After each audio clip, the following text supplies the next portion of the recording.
Hi there, that's right, Nick Dutch back on the camera again. Hi there, how the heck's it going? Doing a bit of thinking.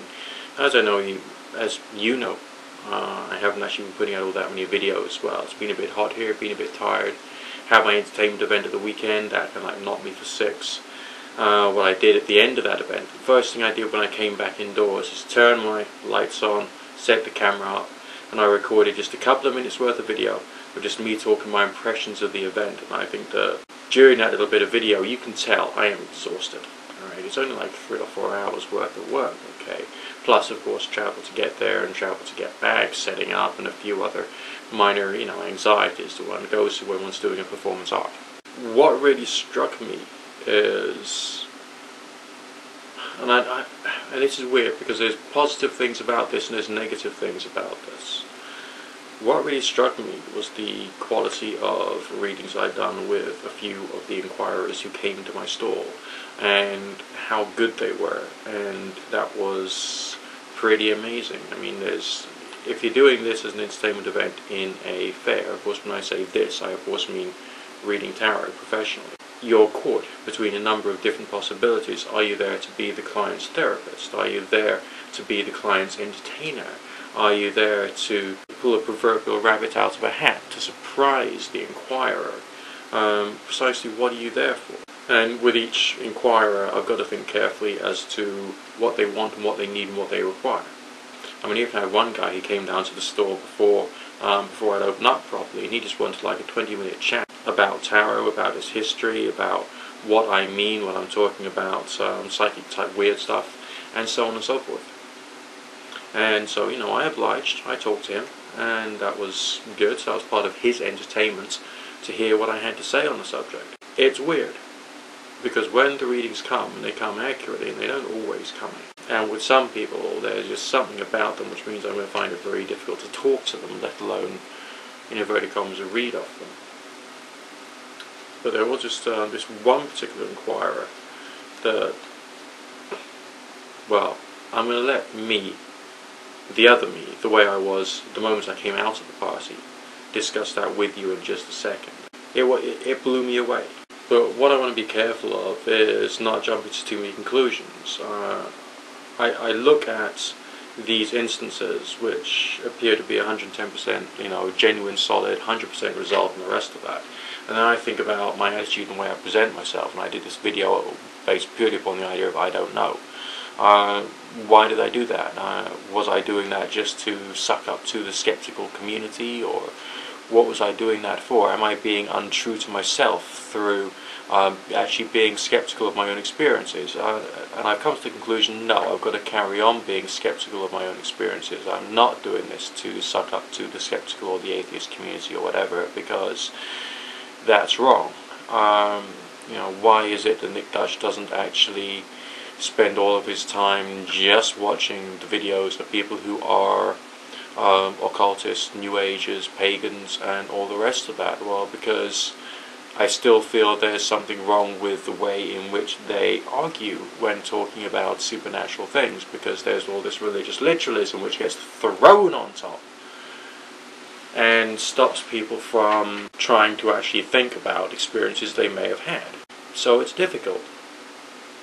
Anyway, I will go off camera and I will let the way I was after the party event, completely exhausted, tell you everything else.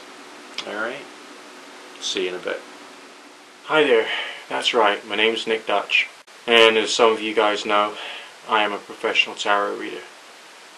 And right now, I've just come back in at this very minute after doing an event. Now, these events that I do, it's a few hours in duration in which I read tarot for individuals and couples, one after the other, after the other, after the other. And it can be very exhausting. In an event like this, you can be torn through trying to do, your job as a reader to the best of your ability, or being the entertainer that they've hired. What's it going to be? How are you going to use your skills? And the rest of that. The start of the event was okay. I mean, it started off quite slowly.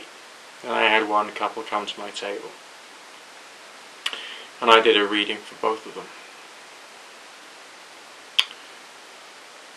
the guy didn't say that the things I'd said about him were accurate, but he didn't say that they were inaccurate either. But he said that what I said about his partner was dead on. Because what I'd said was she was someone who's like involved with creating some kind of unity or some kind of meeting place for people, a sense of, a place where people could meet, and a sense of entertainment and hospitality was there as well. And for some reason I felt the need to say the word diplomatic. And yeah, as it turned out, she organizes events for very high up people, including diplomats. That's only one out of many readings that I did during the party event. As the night wore on, I grew more tired. I found it harder to focus and all the rest of that. So I moved a little more towards entertainment rather than necessarily doing what I would consider to be genuine psychic readings. But when those moments came, they really do come. And this is weird, because I want to be rational. I want to be able to understand things properly. And these things which happened to me,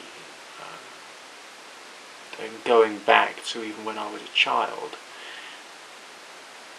they don't fit what could be called the normal explanations. So,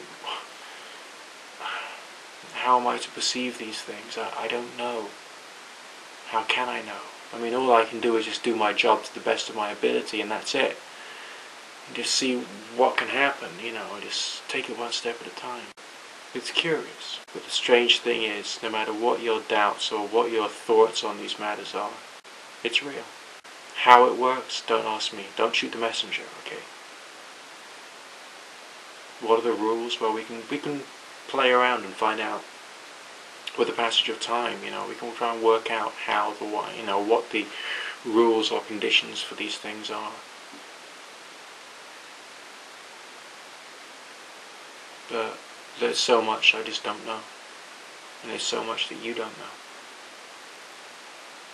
All I can carry on doing is doing my job, seeing how things develop, and that's all. And I bid you good fortune, God, and or Goddess, and or none of the above bless.